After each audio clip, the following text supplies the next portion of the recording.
You're watching Atlanta Small Business Profile with your host and small business expert, Ted Jenkin. Hey everybody, this is Ted Jenkin, small business expert right here on the Atlanta Small Business Profile. I'm excited to be in downtown Alpharetta today at Coalition. This is a fantastic new restaurant.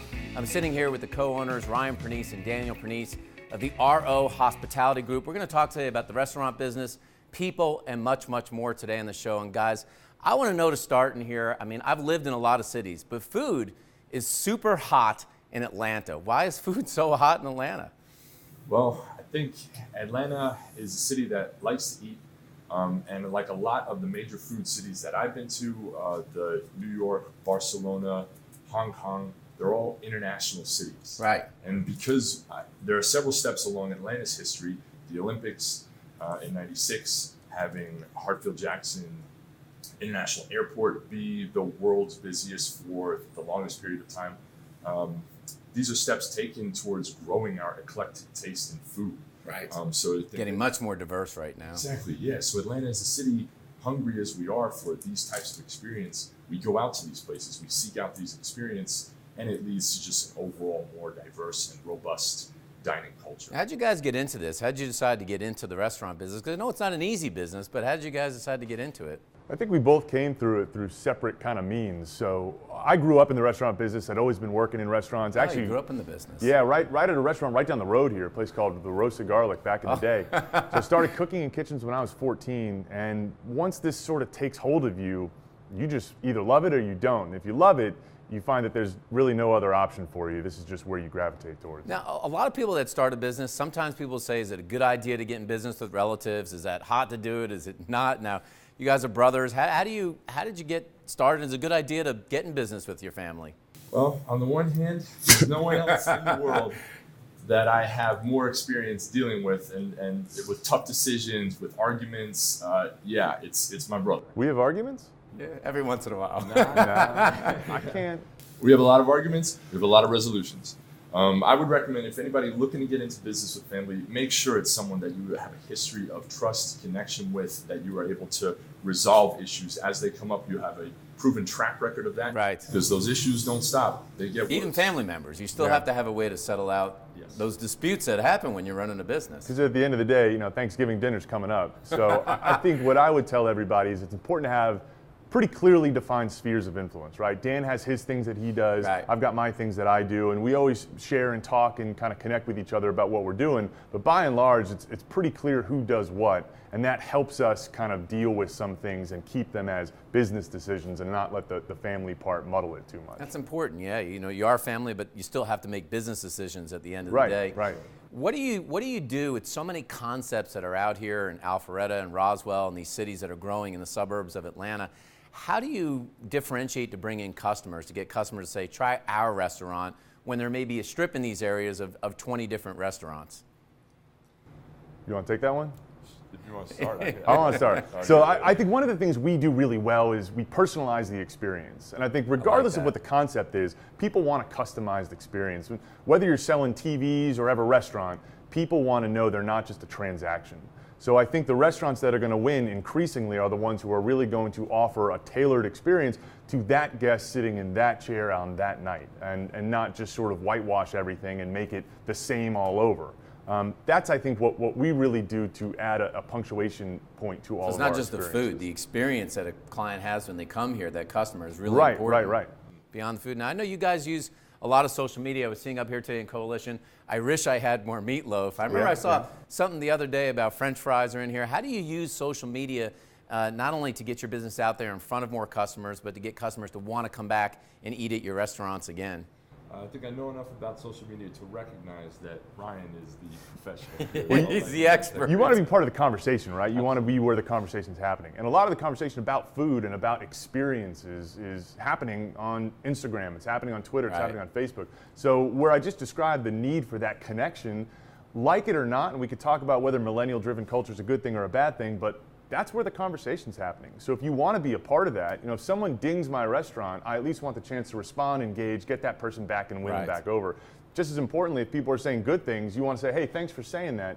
People take time out of their day to post a review on insert any number of a million different apps Right, here. right. And you want to say, hey, I appreciate you doing that. Thanks a lot. Next time you're in, ask for me. I want to shake your hand. And I guess thanks. even when they're not eating at the restaurant, if they see pictures of these new dishes that you're putting out or somebody enjoying a meal, it gets them thinking about coming back to eat at the restaurant again. It's fantastic advertising.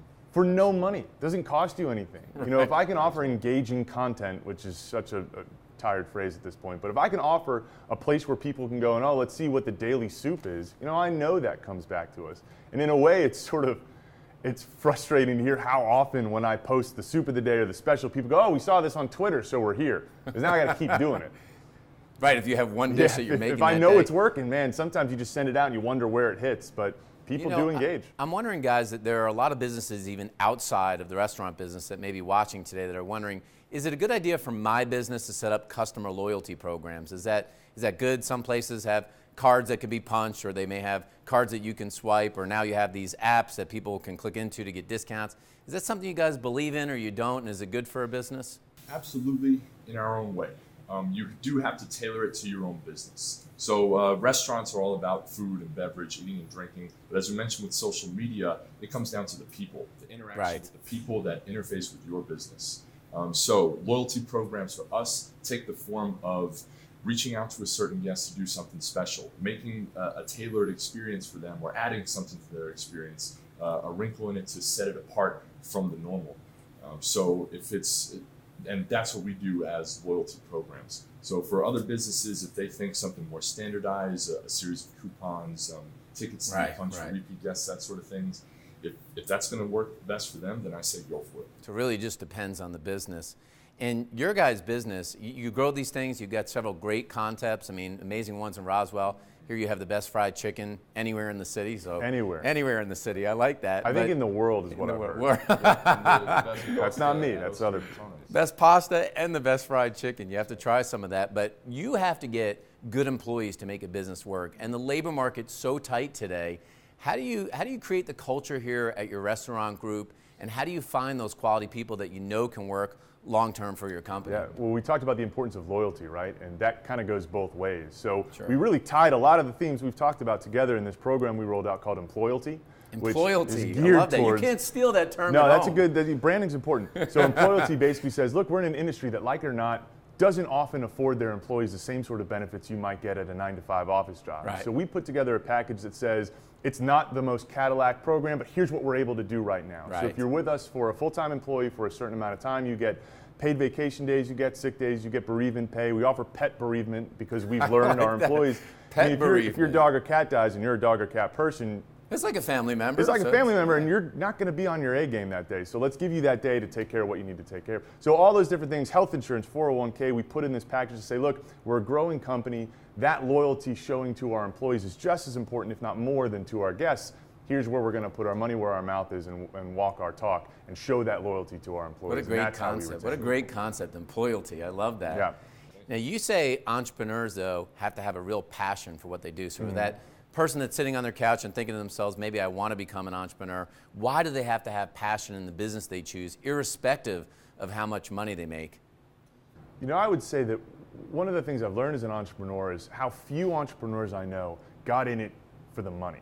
You know, I don't know a lot of people at the beginning of their entrepreneurial journey who said, you know, I'm going to make a ton of money doing this thing that I love doing. For me, it was mostly about the issue of control, and if I put together a business that we get in because we love it, because we love doing it, that passion is going to translate through, and I want to be involved in a lot of the parts of the business. You know, I'm not an accountant, but I want to be involved in the accountant. I'm not a wine guy like my brother, but I want to be involved in the wine thing. And that need for the exposure to and the creative side of our business stems from, because I just like doing it. And really, if you're not passionate about what you're doing, if you don't want to be involved in those aspects of the business, you know, it's a grind, man. Some of the things of entrepreneurship, you're not going to have rosy, sunny days all the time, and you're not going to be able to leave it at your home when you get there. So if you don't have that passion for it and you don't want to be involved and invested in all those points of your business, it's going to be tough. Because there are a lot of down days as an entrepreneur. Everyone thinks it's all glory. You have those too? Every once in a while, I have one of those. What's next for you guys on the docket? You have 3 restaurants that are amazing. I've personally eaten at all of them. They're fantastic. But what's next for the RO Hospitality Group? I think our focus right now as the owners are making sure that what we've got is excellent and sustainable, and that we're growing not only 3 restaurants, this one being our newest at Coalition Food and Beverage, but that Table and Main is still rock solid, Osteria Matone is still rock solid, and I'm very focused on the fact that I don't want to be so enamored of growth that we open more restaurants and get greedy about it or sloppy in how we operate them. Right. I've got a mentor in the industry who told me that excellence drives growth and ego drives expansion. And that's okay, right. But you got to know which mindset you're inhabiting at the time. So for me, I want to grow, I want to expand, I want to open more restaurants. But more than that, I want to make sure the ones we have continue to be excellent. And well, now that Ryan answered that part of the question, it is a sexy question to think about, like what's next for business, what's next to do. And honestly, for us, it's only limited by our means, our resources. We dream big. We think of a lot of things. With our experience, we're open to a lot of different possibilities, and really it just depends on where the next concept's going to be, what the next concept's going to be. But as far as restaurants go, we're only limited by who we have in place to execute that concept. Well, that's awesome stuff. You guys done amazing. These are amazing businesses. Folks, you have to eat at one of these restaurants. We help local business owners by staying local and even eating local. And think about this. You learned a term today, employalty. Are your employees going to be loyal to you, or do you have to be loyal to them first? If you mix the right ingredients into your business, you too can be a successful entrepreneur. I'm Ted Jenkin, small business expert, and you've been watching the Atlanta Small Business Profile. Thanks for watching Atlanta Small Business Profile with Ted Jenkin, part of JBF Business Media.